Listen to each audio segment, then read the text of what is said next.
morning, guys. I hope you guys are being safe in our listening. I hope.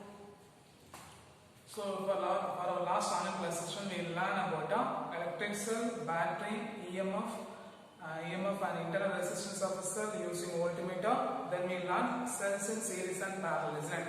Then before the class, you guys learn Ohm's law, isn't it? Guys, what is Ohm's law?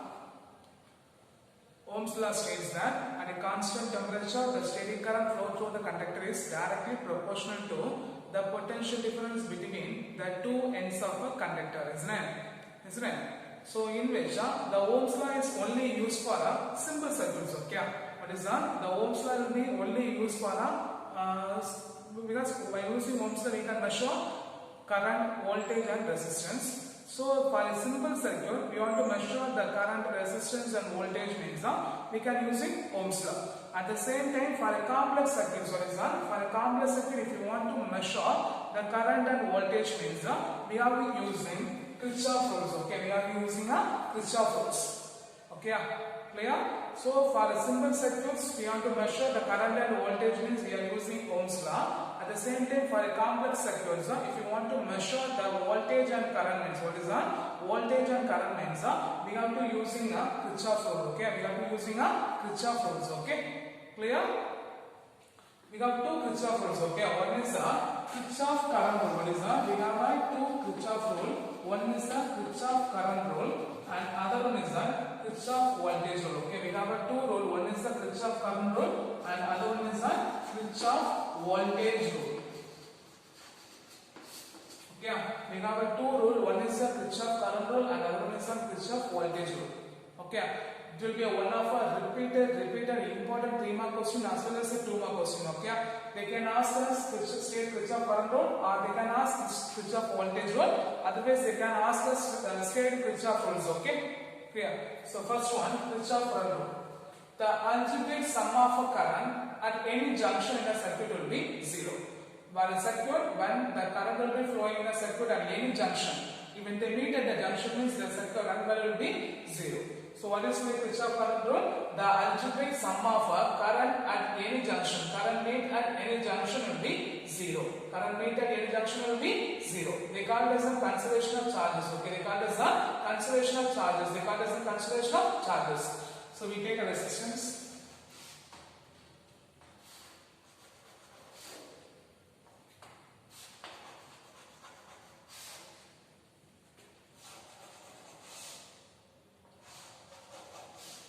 So it will be I1, I2, I3, I4, I5. Look at here the current I1, I2 and I5 move towards the junction. I4 and I3 will be moving away from the junction. So we know that when the algebraic sum of a current or when a current flow to the circuit meet at any junction will be 0. When the current will be flowing at the circuit and when they meet at any junction means the current value will be 0. So what is Kirchhoff current rule? The algebraic sum of a current meet at any junction or meet at the junction of a circuit will be 0. The current flowing towards the junction will be positive, current flowing away from the junction will be negative. If the current will be flowing towards the junction means the current will be, what is that? If the current will be flowing towards the junction will be represented by positive, the current will be flowing away from the junction means they will be represented by negative. So here I1 is moving towards junction, I2 is moving towards junction, I5 is moving towards junction. At the same time I3 and I4 will be moving away from the junction. So what we can write here?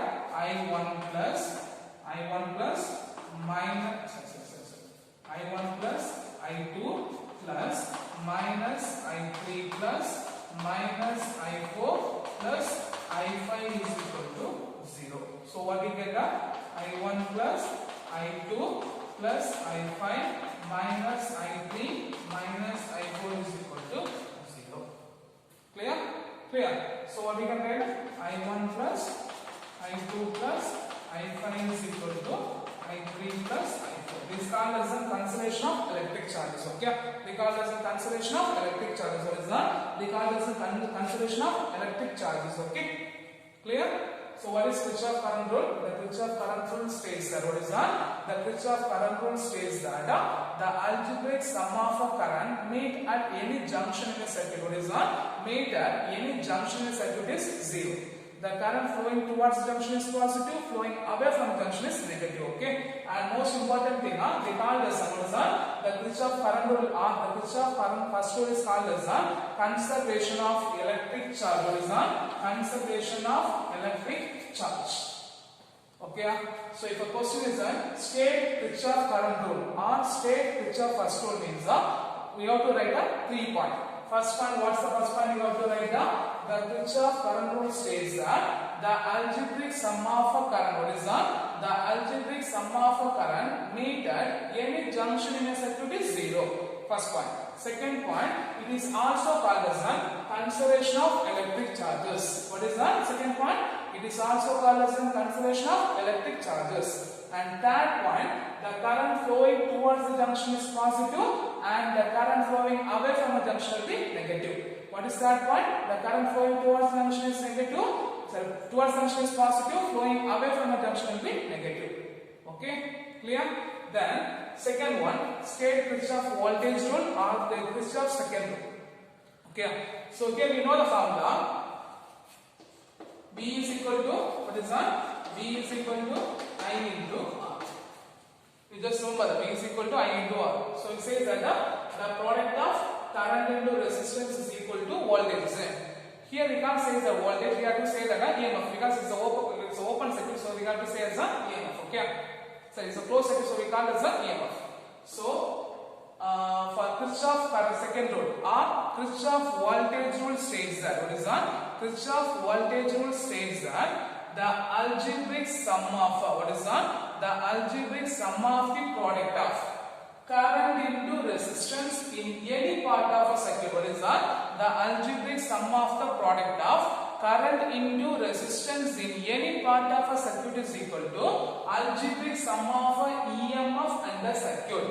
Algebraic sum of a EMF in the circuit. Okay. So what is second rule? The Kirchhoff voltage rule states that the algebraic sum of the product of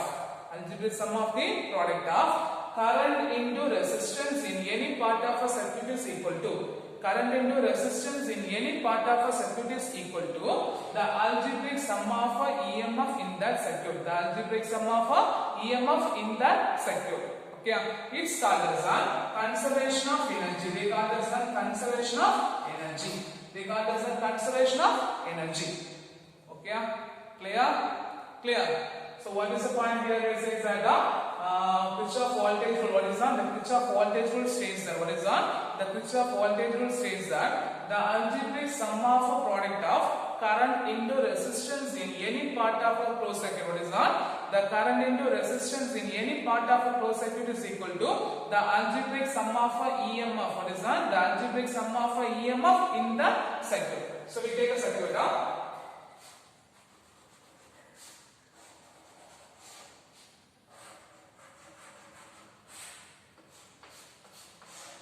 Psi 1. So when the current will be flowing, I1, R1, I2, R2, I3, R3. So we know the formula, isn't it? What is the form? What is it we know? The algebraic sum of the product of current into resistance, isn't it? So current into resistance, I1, R1, sum of plus I2, R2 plus I3, R3 is equal to the EMF of a side. So right, I1, R1 plus I2, R2 plus I3, R3 is equal to the EMF of a side.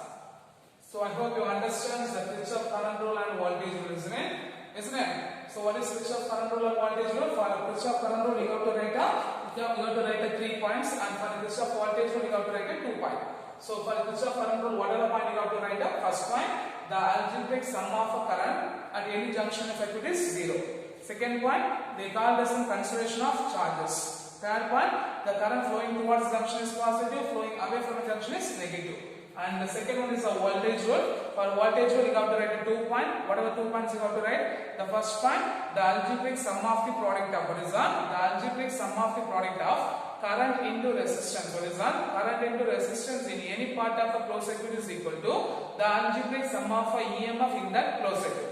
Then second part, what's the part you have to write down? This is also called as what is that? This is also called as a conservation of energy. We call as a conservation of energy.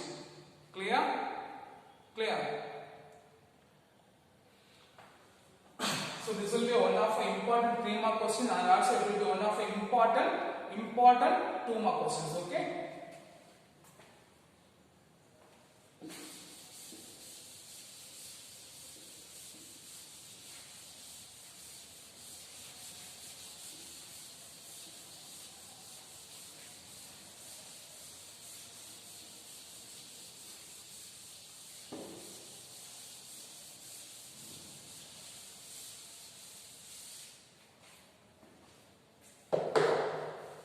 Next we are going to see about one of our important 5 mark question.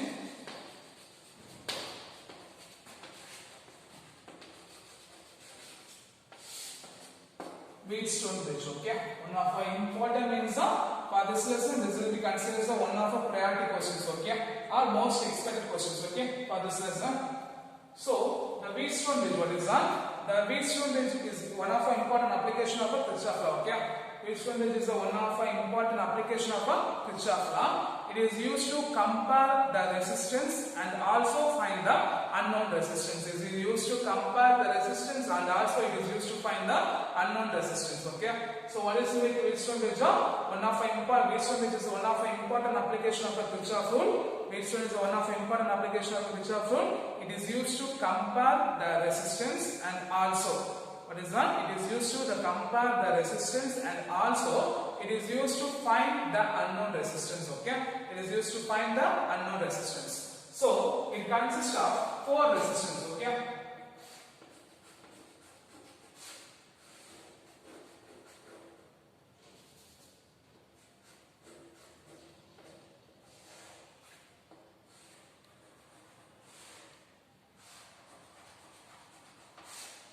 It consists of 4 resistors P, Q, R, S. It consists of 4 resistance P, Q, R, S connected to form a bridge or connected to form a network A, B, C, D. Okay, the junction A and C is connected by a EMF cell or a battery which supplies the current steady current. It supplies the current I. So here the current will be divided. We just how we divided means I1, I2, I3, I4. Okay, and the current junction B and D will be connected by the galvanometer. The junction B and D will be connected by the galvanometer having a current Ig and the galvanometric resistance will be G. The junction B and D will be connected by the galvanometer having a current Ig and the resistance G. Okay, so say the point up. It consists of 4 resistors. What is that? It consists of 4 resistors P, Q, R, S, which connected to form a network. The junction B and the junction A and C will be connected by the battery, which supplies the current. So the current will be divided into I1, I2, I3, and I4. The current will be divided into I1, I2, I3, and I4. And the junction B and D, what is that? The junction B and D is connected by the galvanometer. It's having a current of Ig and the resistance D. Having a current of Ig and the resistance D. Okay. So here you have to remember one pointer. The R numbers 1 and 3. I1, I3. The current will be represented by like this, isn't it? Okay. R numbers will be represented in the upper part. The even number will be represented in the numerator part. Okay. So I1, I3. Here I2, I4. You just remember the current directions. Okay. Upper arrow and down arrow. Okay. Clear? You should remember that because if you change means the answer sometimes the final answer should be sometimes it will be changed. Okay. Otherwise, if you change means final answer based on a circuit diagram, you know how to write. Okay. Clear?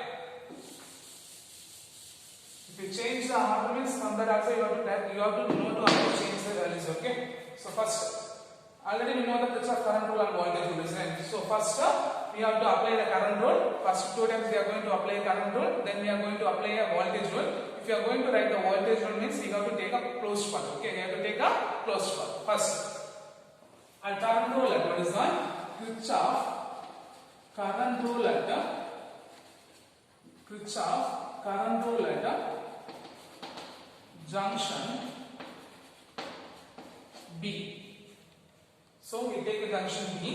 In this junction, what are the currents are flowing? I1 is flow towards the junction. Ig and I3 will be flow away from the junction. So if the current will be flowing towards the junction means it represented by positive, and the current Ig and I3 will be flowing away from the junction, so it will be represented by negative. So the current flowing towards the junction will be equal to 0. So what we get? I1 minus Ig minus I3 is equal to 0. Equation number 1. Equation number 1. Clear? Now, Kirchhoff current rule at the junction D. Kirchhoff current rule at the junction D. Here, I2 is flowing towards junction. Ig also moving towards junction of D. I4 will be moving away from the junction, isn't it? So what are the junction? What are the current will be moving towards junction? I2 and Ig will be moved towards the junction. I4 will be moving away from the junction. So what we get? I2 plus Ig and I4 will be moving away from the junction. So minus I4 is equal to 0. Equation number 2. So Kirchhoff current rule finishes. Then voltage wise. For a voltage rule, we have to take a closed path. Kirchhoff voltage rule for a path of, we have to take a closed path, isn't it? So we can't take this path. We have to take a like this way. Okay. So what we take a first path A, B, D, A. For a path of what we take as A, B, D, A. So we take this path A, B, D, A. So here current and resistance I1 into P, here Ig into G, here I2 into R, but we take apart the D to A. So the current direction will be in opposite, so we take a symbol of minus. Okay. So what is the we take as I1 into P, Ig into here resistance will be G, from D to A, but current will be flow from A to D, so the current will be represented by minus. So what we take as a, so we write, what we take as I1P plus Ig into G. Here it should be plus, but the current will be flowing opposite direction of path, isn't it? It will be flow from A to D, but we take a path of D to A, so we take as a minus I2 into R is equal to 0. Equation number 3. Equation number 3. Then we take a, first I said, isn't it? We take two current rule and two voltage rule, and the final voltage rule. What is the final voltage rule? A, B, C, D, A. A, B, C, D, A. So current and resistance means I1 into P, I3 into Q, I4 into S, I2 into R. In the denominator part, here we take a C to D, but the current will be flow from D to C, so we take as a minus I4. Here also D to A, the current will be flowing in opposite direction, so we take as a minus I2 into R. So right, what we get? I1 into P plus I3 into Q minus I4 into S minus I2 into R is equal to 0. That will be equation number 4. So you have to write these four equations. Okay. First we are using two current rule and two voltage rule. First current rule at a junction of B. We take a junction B. The I1 is moving towards the junction. Ig and I3 will be flowing away from the junction. So we take as a minus. So what we get? I1 minus Ig minus I3 is equal to 0. Then we take a voltage current rule at a junction B. I2 is moving towards junction. Ig also moving towards junction, but I4 will be moving away from the junction. So we take as a I2 plus Ig minus I4 is equal to 0. Then we take a third one as a voltage rule for take a part of ABDA. What is that? ABDA. So ABDA. Okay. So we take a part ABDA. What we get? I1 into P plus Ig into G minus I2 into R. Why we take as a minus? because we take a part of B to A, but current flow from A to D, so we take as a minus I2 into R is equal to 0. Then fourth one is a voltage will follow closed path. A, B, C, D, A. What is that? A, B, C, D, A. Here I1 into P plus I3 into Q minus I4 PS minus I2 into R is equal to 0. So here at B and D are the common potential differences, right? So the B and D are common potential difference means the current flowing towards junction will be 0. So the galvanometric current, what is that? The galvanometric current Ig is equal to 0. The galvanometric current Ig is equal to 0. Why? Because B and D are having a common potential difference, so Ig is equal to 0. So for our equation, what are terms we have Ig? First equation have Ig, second equation I have Ig, third equation have Ig. Right? So we are going to substitute in equation number 1, 2 and 3. Because fourth equation there will be no Ig. Right? So in equation number 1. So if we substitute equation number 1 means what we get? I1 because I2 is 0, so minus I3 is right. Minus I3 is equal to 0. So what we get? I1 is equal to I3. Equation number 5. Okay, then in equation number 2 if you substitute this. In equation number 2 if you substitute means what we get? I2 then plus 0 minus I4 is right. So I2 minus I4 is equal to 0. So what we get? I2 is equal to I4. Equation number 6. Then if you substitute equation number 3 means what we get?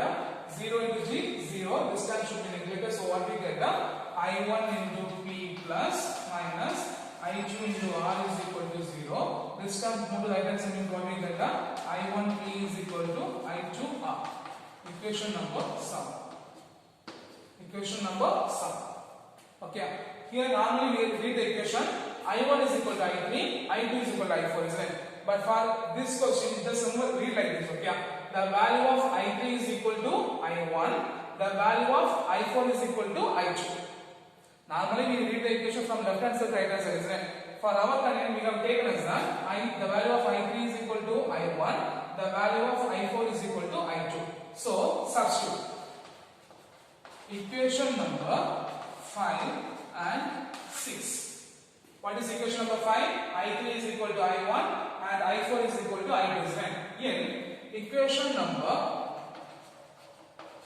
4.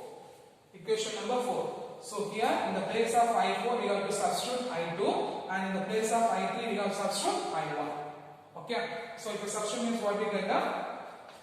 I1P plus then the value of I3 is equal to I1, isn't it?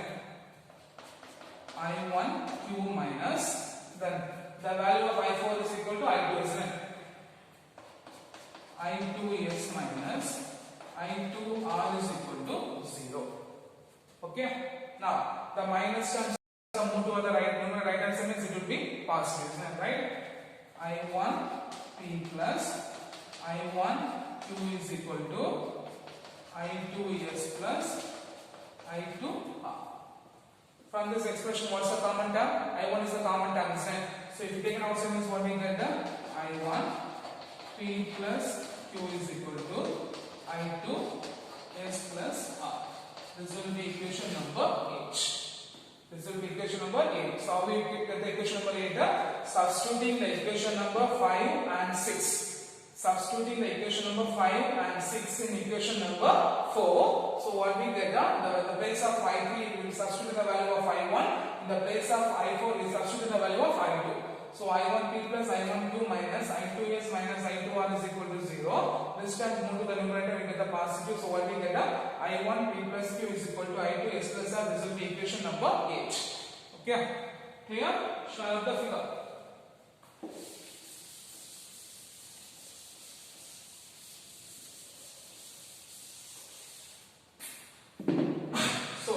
So if you take as equation number 8 divided by this one, equation number 8 divided by equation number 7. So what is equation number 8? This will be equation number 7. So right means what we get? I1 P plus Q divided by I1 P is equal to here I2 S plus R divided by I2 into R.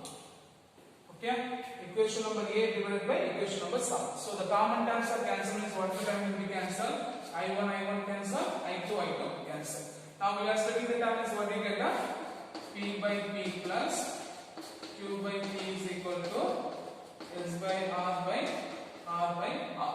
Now the common term is P cancel, R cancel. So it will be 1, this will be 1, isn't it? So this one move to the left it will be minus 1. So 1 will be cancelled. So what we get?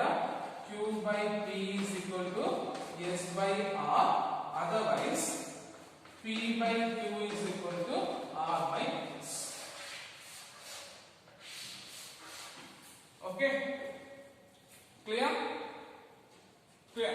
So equation number 8 divided by equation number 7, we get the value I1 P plus Q by I1 P is equal to I2 S plus R by I2 R. The common term I1 cancel, I2 cancel. So what we get? P by P plus Q by P is equal to S by R plus R by R. P by P cancel, R by R cancel. This one move to the right hand side, so one will be cancelled. So what we get? Q by P is equal to S by R. If we take the reverse form, is what we get? P by Q is equal to R by S. Clear? This is the condition for a Wheatstone bridge. Okay, this is the condition for a Wheatstone bridge. They will ask the question, apply the condition for Wheatstone bridge. This will be one of a repeated important 5 mark questions. Okay, how they divide the marks means for figure they will give 1 mark. Okay, for figure they will give 1 mark and this much of parts. Okay, if they give 1.5 I think for 2 marks I think so. 2 mark. Then for IG is equal to 0, half mark. Then we have to find substitute of an answer and you get the answer you get 1.5 mark. So what we get 2, 2.5, 3, 4 and figure will get 1 marks. Okay, so totally 5 marks. Sorry. This will be 1 marks and first one sentence we have to write a few sentences. Okay, what is sentence? The PQRS with the resistance. The sentence you have to write is then for sentence they will be 1 half marks. Totally 5 marks for this questions. Okay, and this will be one of a repeated board exam questions. Okay. Clear? So we know that P by Q is equal to R by S, isn't it? Okay guys. So here, what are the questions we learned this session? We learned 3 questions. 1 3 mark questions and 1 5 mark question. Both are very important question. One is the Kirchhoff rule and other one is the Wheatstone bridge. Okay. Kirchhoff rule means they can ask for 3 mark question as well as they can ask for a 2 mark question. But at the same time, the Wheatstone bridge they will ask for 5 mark questions. Okay. So you should be learned very clearly. For second lesson, this will be one of a repeated important question. You should be learned. Okay. Clear? If you have a doubt means you can contact me. Okay. Thank you guys. I hope you will be learned. Thank you.